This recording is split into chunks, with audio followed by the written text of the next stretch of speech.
আসসালামু আলাইকুম। Man city যেন ডুবতে বসে আছে আর বার্সেলোনা অপর দিকে কিছুটা হলেও উড়ছে।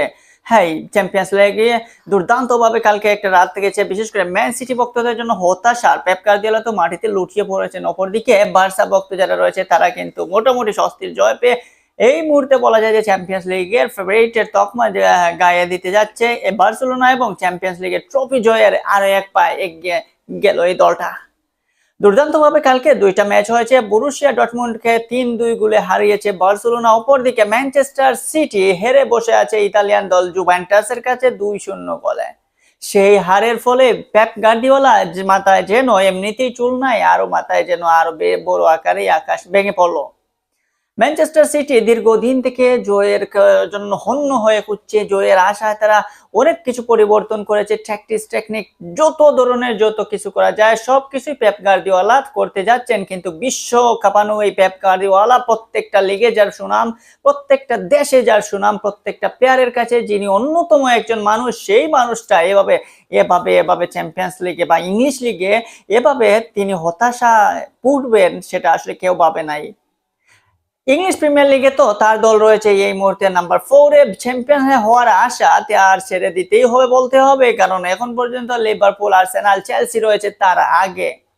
তো এখানে এক্ষেত্রে ম্যান সিটিকে লিভারপুলের সাথে যদি কম্পিটিশন করতে হয় তাহলে অনেক কিছু করতে হবে। তবে এত কিছু বাদ দিয়ে এবার হয়তো ম্যান সিটি ভক্ত যারা রয়েছেন তারা আশা বাদ দেবেন, এবার প্রিমিয়ার লিগের ট্রফি তারা গড়ে আর যাচ্ছে না। তবে দেখা যাক, ফুটবল মিরাক্কেল। এখন মিরাক্কেলে যদি কোনো কিছু হয় লিভারপুল, আর্সেনাল, চেলসিদের হয়তো কখনো দেখাও যেতে পারে টপে ম্যান সিটি, তবে সেই সম্ভাবনা খুবই ক্ষীণ। তার উপর হচ্ছে তাদের যে অবস্থা এই মুহূর্তে, তারা যে হারের বৃত্তে রয়েছে সেই হারের বৃত্ত থেকে বের হতেই পারছে না। জুভেন্টাসের সাথে তারা মোটামুটি একটা ভালো খেলেছে কিন্তু গোলের দেখা তো পায় নাই। এত এত ভালো ভালো স্ট্রাইকার, ভালো ভালো ফরওয়ার্ড, ভালো ভালো মিডফিল্ডাররা থাকার পরও ম্যান সিটি যেন বারবার হারিয়ে বসছে তাদের সেই জয়ের পথটা। যে জয়ের পথটা আজ থেকে টানা ৩-৪ বছর তারা রাজত্ব করেছে প্রিমিয়ার লিগে। যে ম্যান সিটির কথা শুনলে, পেপ গার্দিওলার কথা শুনলে সবাই থমকে এসে সবাই কেঁপে উঠেছে, সেই ম্যান সিটিকে এখন কিছুটা হলেও প্রত্যেকটা দল ম্যান সিটি নিয়ে অভয় পাচ্ছে।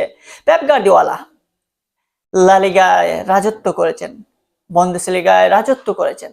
যখন তিনি চ্যালেঞ্জ নিলেন ইংলিশ লিগায়, সেই ইংলিশ লিগে এসে শুরুতেও কিন্তু রাজত্ব করেছিলেন, কিন্তু পরবর্তীতে তিনি সেই হারিয়ে ফেলছেন। কিন্তু কেন? আবার আরেকটা দেখবেন যে ম্যান সিটির সাথে আবার বার্সেলোনার কিন্তু মিলটা দেখবেন এখানে অনেকটা আলাদা। বার্সেলোনা কিন্তু এখন উঠছে, বার্সেলোনা দুর্দান্তভাবে কামব্যাক করেছে। লা লিগাতে বলেন কিংবা চ্যাম্পিয়ন্স লিগে বলেন, চ্যাম্পিয়ন্স লিগে তারা রয়েছে হট ফেভারিট। লাস্ট চ্যাম্পিয়ন্স লিগের প্রত্যেকটা ম্যাচেই তারা শতভাগ জয়ের দ্বারা বজায় রেখেছে। এমনকি তাদের ক্যাপ্টেন রাফিনহা রয়েছেন দুর্দান্ত ফর্মে, 6 গোল 6 অ্যাসিস্ট দুর্দান্ত অবস্থায় রয়েছে বার্সেলোনা। তো বার্সেলোনার এই অবস্থানের প্রেক্ষিতে বলা যায় যে নতুন এক বার্সা টিম, নেটফ্লিক্সের এই বার্সা নতুন করে জানিয়ে দিয়েছে যে বার্সেলোনা আবার কামব্যাক করেছে, বার্সেলোনা আবার শিখিয়ে দিয়েছে। ফ্লেক্সের এই বার্সেলোনা এখন দেখা যাক চ্যাম্পিয়ন্স লিগে কতটা সাফল্য ধরে রাখতে পারে। চ্যাম্পিয়ন্স লিগে তারা জয়ের দেখা পাবে কি আরো দীর্ঘদিন, এবং চ্যাম্পিয়ন্স লিগের ট্রফিটা কি তাদের হবে।